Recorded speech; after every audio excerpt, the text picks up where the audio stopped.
मलेसियाले नेपाली म्यानपावरका लागि ल्याएको कडा नियमलाई नेपाल सरकारले प्रस्ताव मात्र मानेर तत्कालका लागि रोकिदिएको छ।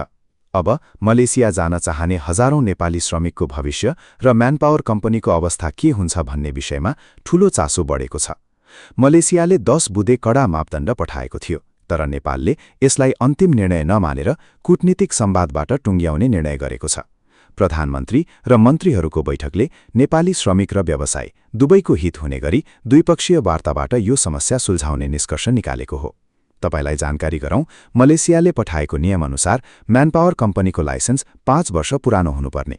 सो अवधिमा कम्तीमा 3000 श्रमिक 3वटा फरक देशमा पठाएको हुनुपर्ने, आफ्नै तालिम केन्द्र र 10,000 वर्गफुटको कार्यालय हुनुपर्ने जस्ता शर्त थिए। यसका लागि कार्तिक 27 सम्मको समय दिएको थियो। तर नेपाल वैदेशिक रोजगार व्यवसायी संघले यसलाई सीमित कम्पनीको सिन्डिकेट खडा गर्ने खेल भन्दै विरोध गरेको छ। केही व्यवसायीले भने भित्रभित्रै एकाधिकार चाहने तर बाहिर विरोध गर्ने गरेको आरोप पनि लागेको छ।